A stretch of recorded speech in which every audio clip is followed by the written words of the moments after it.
Hello बच्चों, कैसे हैं आप लोग। आज अपन लोग स्टार्ट करने वाले principle of inheritance and variation, जो बेटा आईसीएसई 10th का एक बहुत अच्छा चैप्टर है, बहुत कॉन्सेप्चुअल चैप्टर है। अगर इस चैप्टर को आप बहुत अच्छे से समझते हो तो सारे क्वेश्चंस होता है बेटा। अगर नहीं समझते हैं तो फिर बेटा एक भी क्वेश्चंस नहीं होते हैं, ठीक है।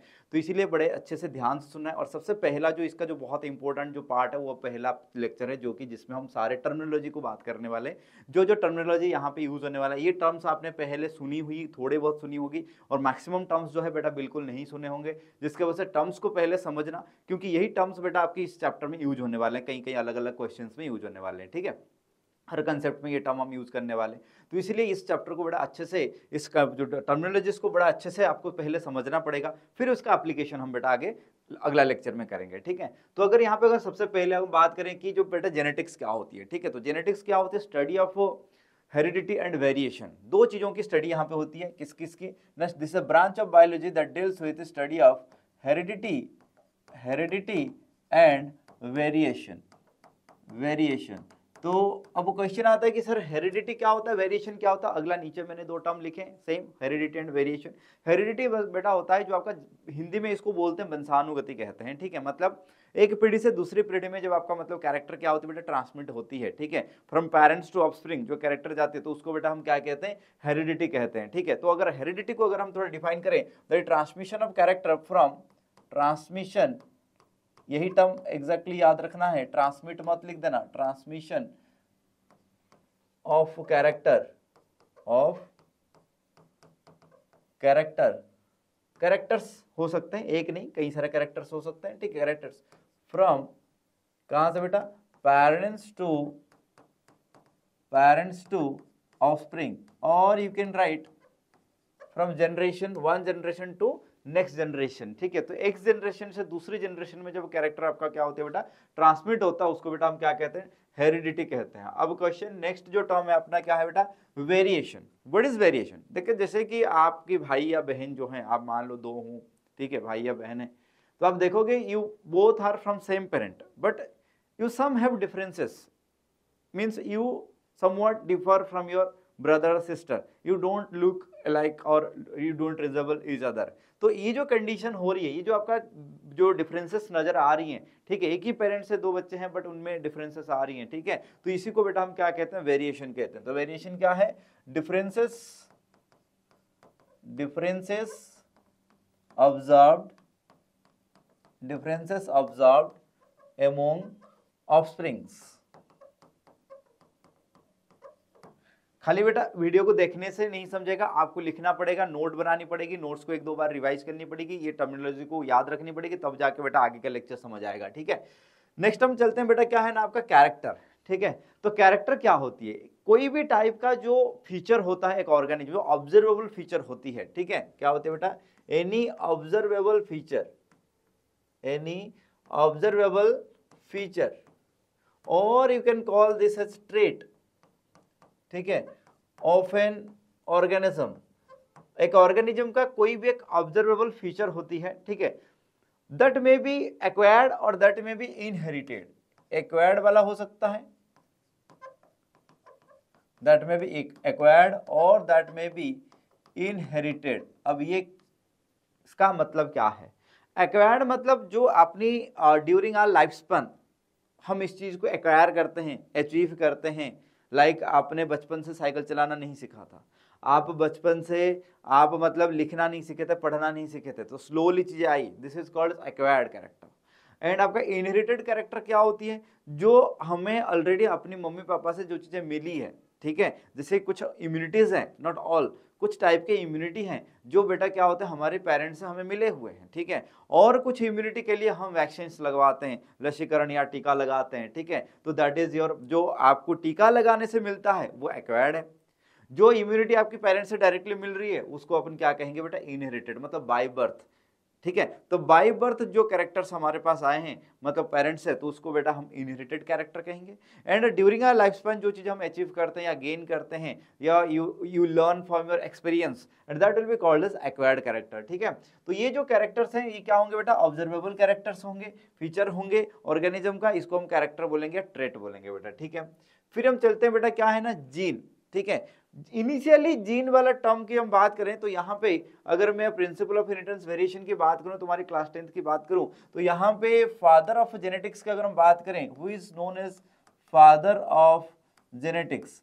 फादर ऑफ जेनेटिक्स यहाँ पे कौन है बेटा ना, फादर ऑफ जेनेटिक्स आपके हैं ग्रीगर जोहान मेंडल। कौन है बेटा आपका यहाँ पे, ग्रीगर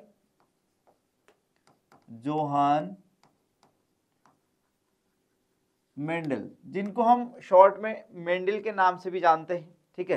but ग्रीगर Johann Mendel father of genetics हैं। इन्होंने टर्म जीन यूज नहीं किए थे, ही यूज टर्म फैक्टर। इन्होंने टर्म क्या यूज किया था बेटा, फैक्टर, ठीक है, क्योंकि तब तक जीन वाला टर्म, तब तक टर्मिनोलॉजी नहीं आया था मार्केट में।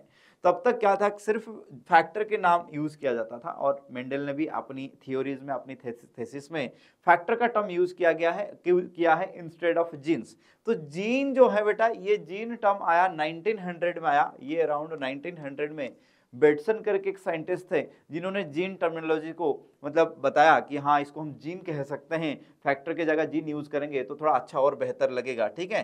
तो इस तरीके से जीन का टर्म बहुत बाद में आया, क्योंकि अगर हम बात करें यहाँ पे ग्रीगर जोहान मेंडल की बात करें, उनकी लाइफ की बात करें, तो उनका 1822 टू 1884, मतलब this is the year of birth 1822 and 1884 is the year of death, ठीक है। तो इनका जो फाइंडिंग था regarding your genetics, that was in 1866। 1866 में इन्होंने जो भी फाइंडिंग्स कलेक्ट किया, he published in the year of 1866। And उन्होंने कौन से टर्म यहाँ पे यूज किया उनके थेसिस में, फैक्टर वाली टर्म यूज किए हैं, ठीक है, समझ आ गया, ठीक है। अब चलते हैं कहाँ पे, जीन को हम डिफाइन कैसे करें, ठीक है। तो जीन क्या होती है ना, स्पेसिफिक सीक्वेंस ऑफ न्यूक्लियोटाइड होता है बेटा, ठीक है, या स्पेसिफिक फ्रैगमेंट ऑफ डीएनए लिख सकते हैं, या specific, this is more appropriate, sequence of nucleotide. Nucleotide बेटा क्या होती है, the structural unit of DNA. DNA का जो स्ट्रक्चरल यूनिट होता है उसको हम न्यूक्लियोटाइड कहते हैं।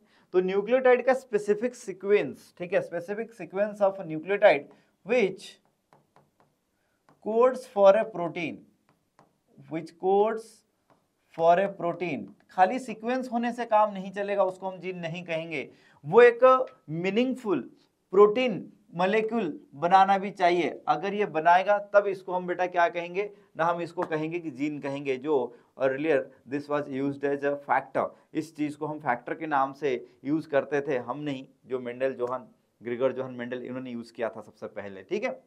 अब चलते हैं बेटा एलील्स क्या होते हैं, ठीक है। नेक्स्ट जो टर्म है बेटा हमारा क्या है, एलील्स ना। क्या होता है, जैसे कि मान लो बेटा मैं बोलूं कि मतलब हेयर, ह्यूमन का हेयर कलर क्या हो सकता है, बोलोगे सर ब्लैक हो सकता है, नहीं तो ब्राउन हो सकता है, ठीक है।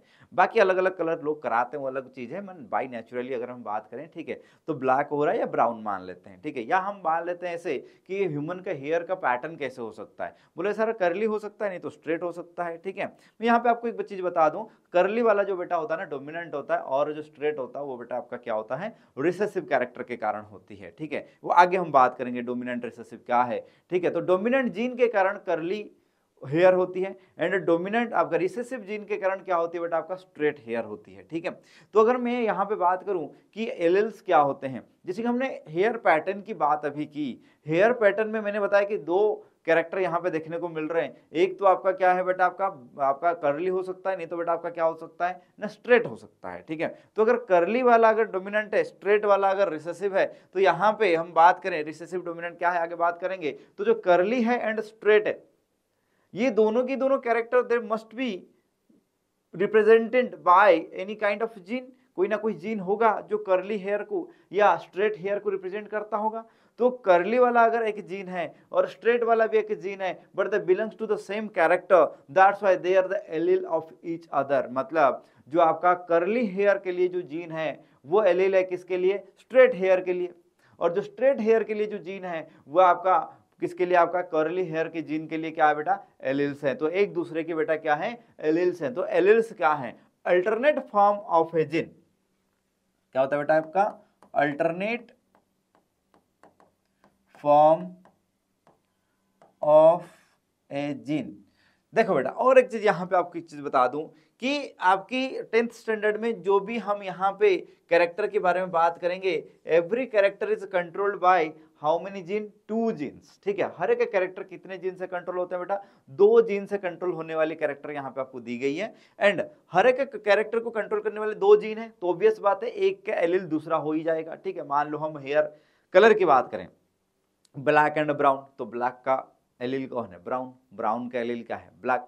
सेकंड अगर हम बात करें हेयर पैटर्न की बात करें, कर्ली स्ट्रेट, तो कर्ली वाला आपका मतलब स्ट्रेट का एलील है, स्ट्रेट वाला क्या बेटा, कर्ली का एलील है, ठीक है। तो अल्टरनेट फॉर्म है, सेम कैरेक्टर के लिए जो होने वाले alternate form of A gene जो है उसको बेटा हम क्या कहेंगे, एलील्स कहेंगे, ठीक है। अब चलते हैं बेटा कहाँ पे ना, आपका डोमिनेंट जीन क्या होता है। डोमिनेंट जीन क्या है, बढ़िया से समझाता हूँ, सुन लो पहले। जैसे कि आपके मम्मी पापा घर पे हैं, ठीक है, तो आपकी आवाज नहीं निकलेगी, तो मतलब मम्मी पापा डोमिनेंट है, ठीक है। आप क्या हो बेटा, वहां पे छुप गए, दब गए, रिसेसिव आप हो, ठीक है। तो मतलब 2 जीन है, 2 जीन जो है, जैसे मैंने बोला कर्ली भी है। मान लो मेरे पास क्या है, मेरे फादर का बेटा क्या है, कर्ली हेयर है, मदर का बेटा क्या है, स्ट्रेट हेयर है। तो मेरे पास जो जीन आया होगा, मेरे पास जो क्रोमोसोम आया होगा, मतलब कर्ली वाला भी आया होगा, स्ट्रेट वाला भी आया होगा। अब मेरा हेयर क्या होगा, मेरा हेयर अभी बेटा कर्ली होगा, क्योंकि कर्ली वाला डोमिनेंट होता है। बोलोगे, आप बोलोगे सर स्ट्रेट वाला भी तो है, स्ट्रेट का क्या कुछ भी थोड़ा सा इतू सा नहीं दिखेगा, नहीं, बिल्कुल नहीं दिखने वाला है। ये यहाँ पे मतलब थोड़ा बहुत एडजस्टमेंट वाला चीजें नहीं चलता है, इधर पूरा 100% होगा, नहीं तो बिल्कुल नहीं होगा। चैप्टर भी ऐसा ही है, क्वेश्चन इधर 100% होगा, नहीं तो बिल्कुल नहीं होगा, ठीक है। तो इसीलिए मैं बता रहा हूं कि मतलब सारे टर्मिनोलॉजी बड़े अच्छे से समझ लो पहले, ठीक है, कहीं क्योंकि अगला जो लेक्चर आएगा, अगले लेक्चर में आपको डिफिकल्टी हो जाएगी, नहीं तो समझना, क्योंकि यही टर्म्स हम बेटा यहाँ पे यूज करने वाले हैं। तो मैं ये कह रहा था कि अगर फादर का मतलब जो हेयर पैटर्न है कैसा बेटा, आपका कर्ली है, मदर का बेटा क्या है, स्ट्रेट है, मेरे पास कर्ली एंड स्ट्रेट दोनों जीन्स है, बट मेरा हेयर अभी कर्ली होगा, स्ट्रेट बिल्कुल नहीं होगा। क्यों होगा, क्योंकि इसीलिए होगा क्योंकि कर्ली वाला जो होता है बेटा प्योरली डोमिनेंट होता है, टोटली डोमिनेंट होता है, और डोमिनेट करता है किसको, जो आपका स्ट्रेट वाला होता है, जिसको स्ट्रेट वाला पूरा छुप जाता। अब तुम्हारे दिमाग में एक क्वेश्चन आ रहा होगा, फिर से स्ट्रेट कब होगा, जब मम्मी का पापा का दोनों का स्ट्रेट होगा हेयर, ठीक है। तो मेरे पास स्ट्रेट दोनों के दोनों जीन क्या है, हेयर पैटर्न के लिए स्ट्रेट जीन दोनों के दोनों रहेंगे, तब जाके मेरा हेयर जो पैटर्न कैसा होगा बेटा, स्ट्रेट होगा। समझ आ रही बात, ठीक है। तो यहाँ पे डोमिनेंट जीन क्या है ना, the gene which expresses itself, the gene which gets express itself even in presence of recessive gene। तो रिसेसिव जीन प्रेजेंट होने के बावजूद भी अगर कोई जीन अपने आप को एक्सप्रेस कर लेता है तो उसको हम क्या कहेंगे बेटा, डोमिनेंट कहेंगे। तो फिर रिसेसिव क्या किसको कहेंगे ना, recessive gene is the gene which gets express itself only, और ऐसा हम लिखेंगे इन एब्सेंस ऑफ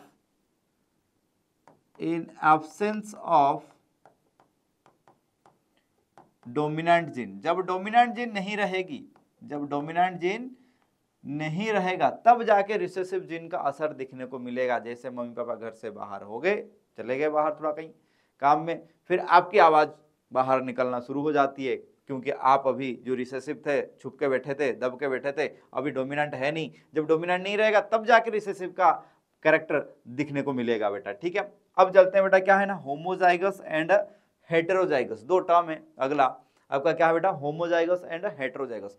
होमो का मतलब बेटा क्या होता है, सेम।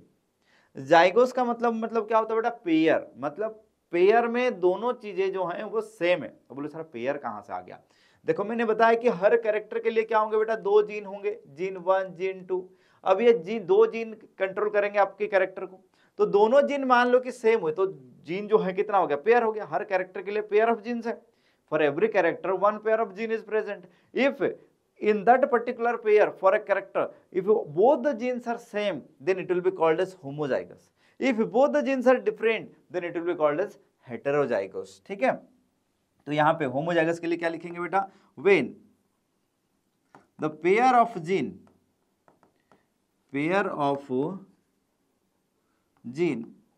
किसके लिए, for a character is same। एक पेयर ऑफ कैरेक्टर के लिए जब जीन्स रहेंगे, क्या रहेंगे बेटा, दोनों जीन क्या रहेंगे, सेम रहेंगे, उसको हम क्या कहेंगे, होमोजाइगस कहेंगे। And when the pair of genes of character are different, उसको हम क्या कहेंगे बेटा, हेटेरोजाइगस कहेंगे बेटा, ठीक है। अब क्वेश्चन ये है कि बेटा कि जो आपका डोमिनेंट जीन है एंड रिसेसिव जीन है, इसका मैं थोड़ा रिप्रेजेंटेशन आपको यहाँ पे सिखा देता हूँ, ठीक है। तो अगर जीन बेटा क्या है, डोमिनेंट है, क्या बेटा आपका डोमिनेंट है, ठीक है, तो इसको बेटा हम रिप्रेजेंट करते हैं कौन से लेटर में, कैपिटल लेटर में रिप्रेजेंट करते हैं। एंड अगर रिसेसिव है तो उसको हम रिप्रेजेंट करते हैं बेटा किसमें ना, आपका स्मॉल लेटर से रिप्रेजेंट करते हैं। जैसे कि अगर मैं यहाँ पे एक चीज लेता हूं, क्या बेटा, हेयर पैटर्न। हेयर पैटर्न बेटा आपका क्या होगा ना, आप बोलोगे सर हेयर पैटर्न में भी व्हाट कर्ली, और क्या हो सकता है, स्ट्रेट। तो कर्ली बेटा आपका क्या है, मैंने बोला कर्ली वाला क्या बेटा, डोमिनेंट है। कर्ली वाला क्या है, डोमिनेंट है। तो इसको बेटा हम रिप्रेजेंट करेंगे कैपिटल सी से। एंड स्ट्रेट वाला क्या बेटा, रिसेसिव है, इसको हम रिप्रेजेंट करेंगे स्मॉल सी से बेटा, ठीक है। तो दोनों का एक मतलब कैरेक्टर के लिए जो दोनों जीन है, दोनों जीन के लिए आपको सेम लेटर लेना है। लेटर का अपर केस आप डोमिनेंट के लिए यूज करेंगे एंड जो लोअर केस है उसको यूज करेंगे रिसेसिव के लिए। बोले सर हम यहाँ पे कुछ अलग नहीं ले सकते हैं, बिल्कुल आप अलग ले सकते हो। यहाँ पे इसको कैपिटल एस लिख दो, इसको आप स्मॉल एस लिख दो, इसको आप कैपिटल ए लिख दो, इसको आप स्मॉल ए लिख दो। कैसे भी लिखना है, कोई भी लेटर आप यहाँ पे असाइन कर सकते हो, बट कीप इन माइंड कि जो कोई भी लेटर आप असाइन करोगे उस लेटर का जो कैपिटल वाला है that should be given for the dominant, क्योंकि बेटा डोमिनेंट है। एंड जो रिसेसिव के लिए आप क्या करोगे, स्मॉल लेटर बेटा रिप्रेजेंट करोगे। एंड सेम लेटर होना चाहिए, लेटर सेम होना चाहिए, but upper case lower case खाली आप यूज कर सकते हो अलग से। समझ आ रही बात, ठीक है। जैसे कि मान लो यहाँ पे मैं हेयर कलर की बात करूं, हेयर कलर में बेटा क्या होती है, ब्लैक वाला बेटा क्या होती है, डोमिनेंट होता है। एंड जो ब्राउन वाला बेटा क्या होती है, रिसेसिव होती है, ठीक है। ये रिसेसिव होती है, ये बेटा क्या बेटा आपका डोमिनेंट होती है। तो इसके लिए आप क्या यूज करोगे, यस क्या यूज करोगे, बोलोगे सर इसके लिए हम कैपिटल भी यूज कर लेंगे, इसके लिए हम स्मॉल भी लिख देंगे, ठीक है। या आप बोलोगे नहीं सर हम यहाँ पे ऐसे लिख दें, क्या कैपिटल आर स्मॉल आर लिख दें, कोई भी लिख सकते हो, कोई इशू नहीं है, ठीक है। अब क्वेश्चन है कि जो आपका यहाँ पे होमोजाइगस वाला दिया गया, हेट्रोजाइगस वाला दिया है, तो होमोजाइगस वाला कंडीशन कौन सा होगा ना। अगर मैं यहाँ पे होमोजाइगस की बात करूं, होमोजाइगस की बात करूं, ठीक है, तो होमोजाइगस में क्या लिखेंगे यहाँ पे आप, होमोजाइगस कंडीशन में आपका क्या हो सकता है। अगर मैं यहाँ पे हेयर कलर के लिए अगर लिखूं होमोजाइगस के लिए क्या हो सकता है ना, होमोजाइगस बोलोगे सर कैपिटल बी हम ये वाला नहीं ले रहे हैं, हम ये वाला ले रहे हैं। कैपिटल भी ले सकते हैं, स्मॉल बी भी ले सकते हैं। ये दोनों आपका क्या हो गया बेटा, होमोजाइगस आ गया। बोलोगे सर हेट्रोजाइगस कैसे लिखेंगे, हेट्रोजाइगस कौन सा वाला होगा ना, कैपिटल बी स्मॉल बी, ठीक है। मैंने आपको एक चीज बताया था कि डोमिनेंट जीन की जब बताया था तो उस टाइम बताया था कि डोमिनेंट जीन अपने आप को एक्सप्रेस करेगा जब even if presence of what, recessive gene. तो ये वाला जो बेटा होगा आपका ब्लैक होगी, ये भी आपका क्या होगा बेटा, ब्लैक होगा, बट ये वाला क्या होगा बेटा आपका, ब्राउन होगी। स्मॉल भी है, डोमिनेंट है नहीं, ओनली रिसेसिव है, तो इसलिए क्या होगा बेटा आपका, ब्राउन होगा। तो हेट्रोजाइगस वाला ये वाला क्या हो जाएगा बेटा आपका, हेट्रोजाइगस ब्लैक कहेंगे। तो बोलो सर ये ब्लैक और ये ब्लैक में फर्क क्या है, ये होमोजाइगस ब्लैक है बेटा, ये हेट्रोजाइगस ब्लैक है, यही टर्म्स आगे यूज होने वाले हैं, ये homozygous black, heterozygous black. Similarly एक चीज मैं आपको बताता हूं कि होमोजाइगस, एक और एक देता हूं, होमोजाइगस आप खुद करना, करली, हेट्रोजाइगस करली एंड होमोजाइगोस स्ट्रेट। ये आप खुद लिखने की कोशिश करना और कमेंट सेक्शन में बताना, ठीक है। ये तीनों हो गए। अब चलते हैं बेटा कहां पे ना, फिनोटाइप एंड जीनोटाइप।